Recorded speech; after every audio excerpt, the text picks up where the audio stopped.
Hello, everyone. Today, we're going to be doing a Q&A with RLCS Pro Skippy. So let's just get right into it. Now, you might ask, who is Skippy? Skippy is an up-and-coming bubble player who's been at the top of RL competition. Ranked 1v1-wise, as you can see, top 15 in ones, top 10 in rank 2s, and in 6-mans, he has been rank S, or rank X. Some little fun fact that has happened since we last interviewed Skippy. He made RLCS as a top 16 team in North America. So this guy really knows his stuff. Remember that, guys. He really knows his stuff. And he has also been a person that has done a lot of ones competitions. I have another slide just to show off that I call just more proof that he's pretty awesome at the game. I think Skippy can attest to how good he is. Big ego, big confidence, right? Yeah. Okay. All right. Awesome. Guess I have an ego now. No, you. Teacher, what's a bubble player? Bubble player is someone who is basically in the kind of a pro, kind of not area. But since Skippy is my RLCS, that I consider him a pro. So if He made RLCS. That means he's a pro, though. yeah, that's what I'm saying. Yeah, I put bubble.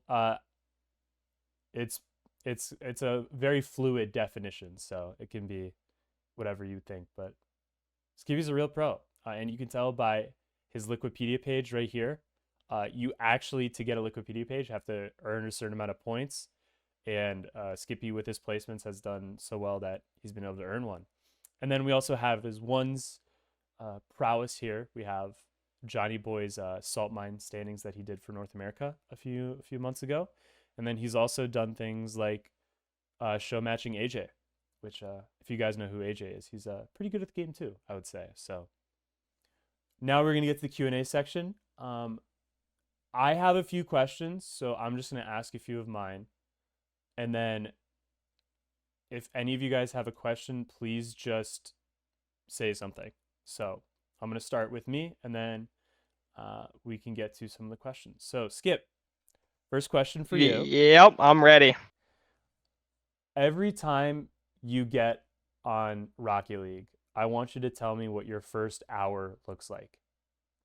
My first hour is normally not. I mean, it's all free play. I don't play twos much anymore. I've been free playing, but before it was like maybe 15, 20 minutes of free play, and then just straight into rank twos, and then until I got mad or something, and then I would just go back to free play for a little bit, and then go straight back to rank twos. With that, when you say getting mad, you're talking about just like tilt queuing? Yeah. Mm-hmm. Do you think it's important for people to not tilt queue? Oh yeah. That's how you ruin like your play. Like you're gonna play worse if you're tilted. A lot worse. 100%. Like you're like if you're happy, you're gonna be like a lot better at the game than what you see yourself if you're mad. Yeah, for sure. For sure. How do you think you got to where you are right now? Lots and lots of hours. I started in like 2016, but I never took it seriously.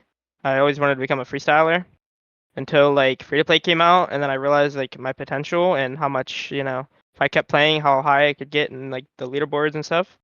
And then I hit leaderboards, and then I realized, it's my time to shine. So I just started, free play and all that got to me into Salt Mine, and then Salt Mine is where I pretty much made RLCS because of that. It, Yeah. gave me the experience to play in a high tournament.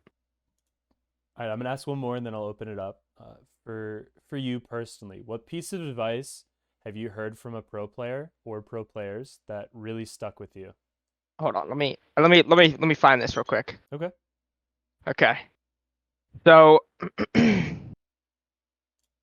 I think it was during Salt Mine. As soon as I made Salt Mine, I was about to play AJ, okay? And AJ DMs me. I don't know how much you care about this because like I wasn't doing the greatest. AJ was my last match and I was like 0-5 against people. But AJ DM'd me. He's like, "Yo, Skippy, I know you're not doing the greatest, but like this is all for improvement. I was like, I was upset at myself, but after playing him, like it was just like it all went by, and I was so happy for someone to DM me and say, that it's not as big as you think because it's my first time playing in a high tournament with a bunch of pros. So, and then I just like I went to playing against AJ and I almost beat AJ because like he made me happier than losing to everybody and not winning. I didn't even win like I think I won one game against CRR before that, and then I like started being an AJ and then but he beat me. But I mean before that I was just like not winning anything and I was really like down on myself, and then AJ like pretty much hyped me up, and that's how I almost beat AJ, and then probably would have played again the next day, but I didn't. Yeah. Yeah. All right. I'm gonna open it up. Any questions? I have some more. I want to see if you guys have anything for them. So when it came to like duo for when you were playing rank twos, did you have a dedicated person you'd play with, or were you just doing it with randoms? I normally do it with randoms, but like I'll play twos with Panda here and there, who's my RLCS teammate. But he doesn't. We don't play much together, but like we'll play like maybe twice, 3 times a week, and we get up a bunch, and then we just don't play, and I slowly queue from there. So there was talks about tilt queuing earlier, and you said that tilt queuing isn't good to do.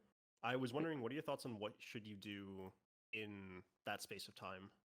What's a suitable When you're replacement? tilted, like what you should do when you're tilted. Yeah. Okay, so no, I was queuing EU earlier today, all right, and then I got tilted. I had a teammate that was kind of he was talking bad about me, so I got upset, and after that I pretty much just like hopped on content warning, a different game, and I went to play a different game, but I shouldn't have. But mainly you just want to forget about it. It's rank twos. You don't want to care about it. You just need to improve from it. You just need to like forget about whoever's bad on your team, whoever's good on your team. You just want to be confident in yourself, and that's all that matters. Like you just don't want to get upset at a rank twos game because you missed a rolling ball and it's going in your net. Like you just got to go to the next rank twos game and be happy about it. I also want to say, when you're having a slump, the way that I tell people to get through it is to just kind of what Skippy said, is just pull yourself as far away from it as possible, just to realize like this is just like a bad stretch, but things will work out. So if it's playing another game, if it's just not playing for a while, I think you can help a ton. Yeah. So I want to know, what would you say would be the most important stuff to focus on as a new player? I think just like lots and lots of free play, just banging the ball around, and if you just start banging the ball around, eventually you'll learn how the ball works and how your car moves, and you'll get like you'll learn how everything works, and then from there you just kind of like throw yourself into some ranked games and try to improve off that. I mean, that's all I can really give you. I don't really know what else to say. I think the best thing to do if you're new is to just play as much as you can. And Yeah. until like the difference between a bronze and a silver and a silver and a gold is just how many hours you put into the game, because just over time you eventually learn like different ways on how to do things. Also use the training tools because those are really good, like the striker, the goalie, and the aerial training. I don't know if you've tried those out yet, but they're really good. Okay. Yeah, yeah. Is grinding 6 mans actually worth it?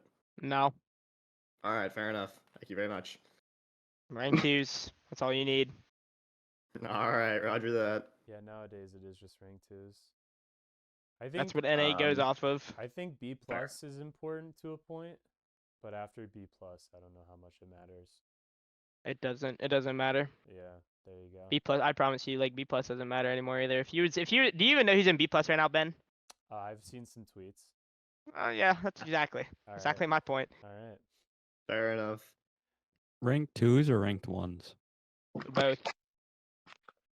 Ranked twos will learn your positioning and like how to play around a teammate, and then ranked ones will just learn how to get like ball control and car control, and how to outplay opponents. How to improve in tornado spins and aerials in general. What is your best advice? Um, that's kind of a lot of question. Um, I think just like free play. That's literally like I don't even know what else to answer other than just play free play. Like free play is such a big thing. It helps you, you're by yourself, you can move around, do whatever you want. But also just playing the game in general. Like, and then I don't know if what rank everybody is, but you gotta have left and right and arrow. Wait, left arrow and right arrow bounded to be able to like tornado spin and all that because like that's a huge thing in the game. Is that because you don't want a free arrow because like there's a lot of problems with that because you won't be able to turn as quick as you think and yeah. So when it comes to like getting used to controlling your boost, how hard was that for you? Um, it didn't take long. I at the beginning, like when I first started playing the game, my boost management was really bad. But like I just like if you can turn off your unlimited boost in free play, and then if you just turn that off, it will teach you like what you need. I feel like I'm at a point in ranked ones where it feels like I need to like actually learn how to play ones. Is it just copium or do I like actually need to play differently? Wait, what? Good ones. Say that again. All right, I feel stuck in ones currently. I'm like GC2-ish. I feel like I don't get better at ones. Like even though if I play it, so I feel like do I need to like learn how to play ones? Do like a specific play style that's better in ones? Or I am I just mean, like, lying to myself? I think you're just lying to yourself. It's probably just like copium, honestly, like you said. You just gotta like, you're probably playing opponents that like know what they're doing, especially because dude, ones is hard. I'm not gonna lie. Like I've always been a ones player, but like people that don't play ones always have a problem with ones. But ones isn't like you don't need it. Like if you look at like, let's think of a pro that it doesn't play ones. Um, Torment. name one. Okay, that guy's not a pro. Oh, Okay. you're saying Um, recently? I'm Justin? saying like right now. Drees? He Drees plays ones. Does he? I thought he was a twos guy. No, he plays ones, Oh. but he is also not pro. Thank you. He quit. I don't think Justin touches ones. True. I mean, yeah, but he used to. I don't know if you want to count that, but Justin, like, if you look at him and how good he is still, he doesn't play ones. So I mean, you don't need ones to be able to like, do the things that you need to do. It's mainly just twos and threes that you need to learn how to do, especially threes, because that's the main game mode. But ones really isn't that important unless you want that extra improvement, which is what I wanted for, is one of the extra improvement because I was hard stuck like barely getting 2K every season, and then I played ones and then I instantly like got to like 22, 2300, and then I was like, yeah.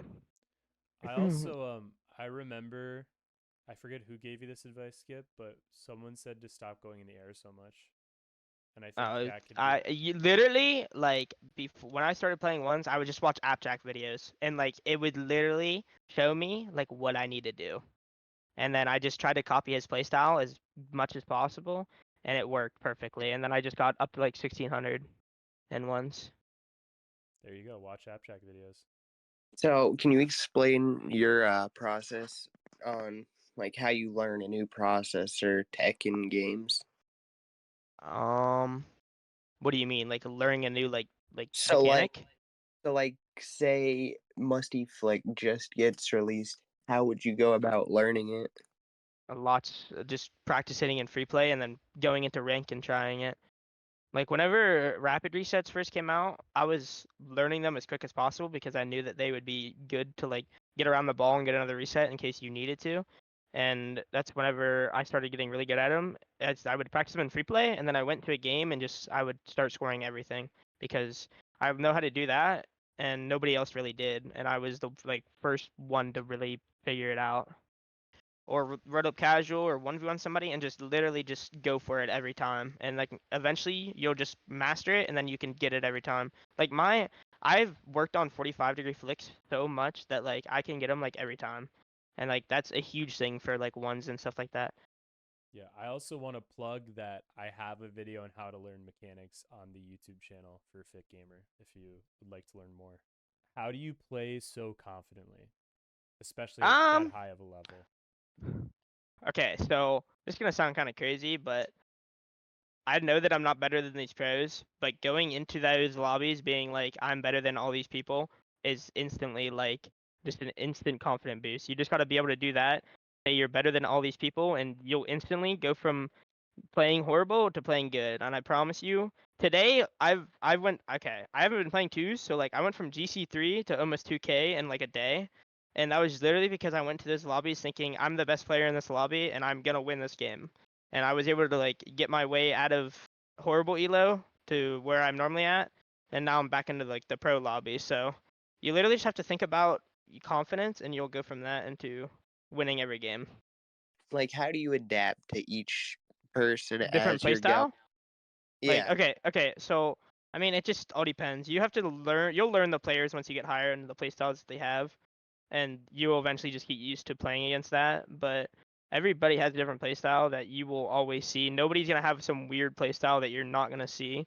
So you just have to get used to it, and you'll eventually overcome that playstyle, and you'll learn how to beat it. And then, like, I don't know if you guys watched the RLCS, but we played Snowmen, and Snowmen absolutely destroyed us. Like, they beat us 3-0, and it was like, it was 1-goal games, but it didn't feel like 1-goal games. But before that, we beat them in the Swiss, and that's because we knew their playstyle then, but they changed their playstyle, and that's why the different meta comes back every pretty much every month. And that's why Gentleman's just won, because like they changed their playstyle to play lose the 50, have a teammate behind them, and then that 50 will make one of their players overcommit, and then that player will have the free ball and have like a 2v1 or a 2v2, and like so it's all about the changing of the meta and how you change your playstyle, and then you have to overcome that playstyle and like try to beat that playstyle. I Yeah, it's appreciate past you my bedtime. guys. I appreciate you all for coming by. I'll catch y'all later.